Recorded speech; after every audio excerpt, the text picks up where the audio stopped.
estate market. Jayden Kennedy is here with her checklist to help you shop smart and avoid costly surprises. Hey, Jayden, how's it going? Hey, I'm good. How are you? I am doing fantastic. Okay, Jayden. Yes. Fall market. Yes. What's going on? Okay, so do you remember during COVID when you went to buy a property and you didn't even have the opportunity to drive to the house and it was already sold? Yes. Yes, okay, so now it's completely opposite. Okay. You have the time to shop. Yeah. You have the opportunity to put conditions in like financing and inspection. Interest rates are coming down, which is great. The house prices are also low too, which is great. So it's like the perfect storm if you are trying to get into the market. Okay. I would say the big winners also are first-time buyers and the homeowners who are looking to move up. They might sell a little bit of a discount, but the property that they're moving into is even more expensive and selling for even less. So there's a great spread on that front. Okay, that's fantastic. I love that. Now, we're going to go through kind of your checklist on how to approach home buying just to make sure we do it as well as possible in the right way. Yes. Okay, we're starting off with your checklist, and we're starting off with location and community.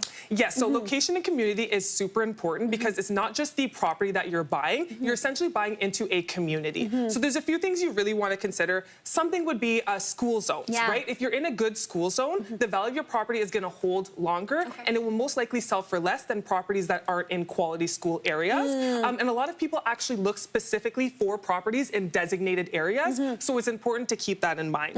A couple other things are going to be like access to amenities, right? People like a convenient lifestyle. How close are we, of course, to schools, but then also shopping, grocery stores, hospitals, transportation, etc. The closer you are to those things, odds are the higher the value is going to be of your property. And a little bit of a hack or a tip, I would say, is look for places that are really developing. If a lot of big box stores are going in there, if you see the white coffee cups with a little, you know, green logo on it, we know. Those people, they do their due diligence. They are not going to invest millions of dollars in a community that they don't see good growth opportunity in. So if you look for properties in those areas with expanding transit lines, big box stores, etc., that's a great sign that you are going to see a return on investment down the line. Okay, that's fantastic. It's true, though. You're buying a house, but you're also buying kind of the neighborhood, right? 100%. And it's all about lifestyle, too. Totally. I love that. All right, next up, we're going to talk about, this is like the nitty-gritty. Structural integrity is super important of the actual house you're buying. Yes, so just a reminder, I'm a realtor. I'm not a home inspector, but I am going to give you guys a little bit of my opinion on this.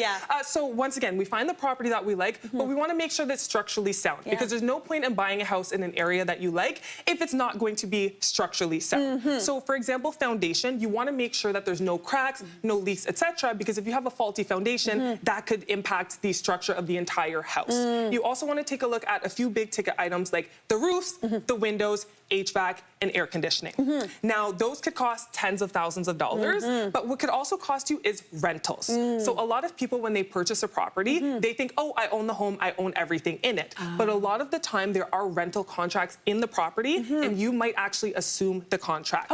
So a really common one is going to be a hot water tank rental. They typically run you between, I'd say, $20 to $60 a month. Something that's not as common, but what we do see is air conditioning and HVAC rentals too. Now, these things can run you between $200 to $300 a month, which is quite a big expense, especially if you're buying a house and you're already, you know, putting a lot of capital into it. So definitely talk with your realtor and make sure they identify what are rental contracts. And if you're working with a realtor who has a bit of negotiation skills, maybe try to get the seller to buy out that rental contract prior to you moving in, so you don't have to take on the rental when you move into the property. I love that. That's a really great tip. Now, we kind of touched on this. Obviously, there are big financial considerations. So what are your tips when it comes to that? So a lot of people, they buy a house and they don't consider what monthly numbers they're going to be dealing with. Sure, you have the down payment, you can purchase the property, but can you afford this on a monthly basis? If you have kids, can you pay for their sports while also continuing to carry the mortgage? So a few things to consider. Number one, mortgage payments is going to be the biggest one.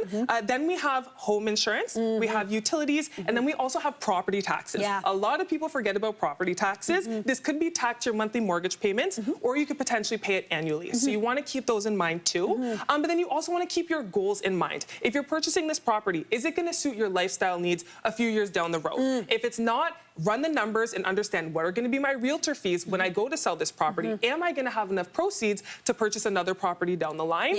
And things of that nature. Okay, fantastic. Now, finally, and this is a big one, I highly recommend it as well, the actual buying process. What is your big tip here? Yes, so this can all be overwhelming. I feel like I'm giving you guys a lot of information, but if you work with the professionals, they will guide you in the right direction. So a few professionals I recommend are going to be your realtor, your mortgage professional, a lawyer, and potentially a home inspector, depending on the market it is that you're in. So you want to connect with a mortgage professional to get pre-approved, but also to understand what your monthly numbers are going to be when it comes to your mortgage, so you know what to expect. Then you're going to work with your realtor, who will walk you through the home buying process, literally, I guess, walk you through houses too. But then also show you historical statistics to understand if it's a good investment or not. So a great benchmark I use is look at property sale prices during COVID to get an idea of what people are willing to pay for the property when the market is hot, and sort of use that as a bit of a baseline.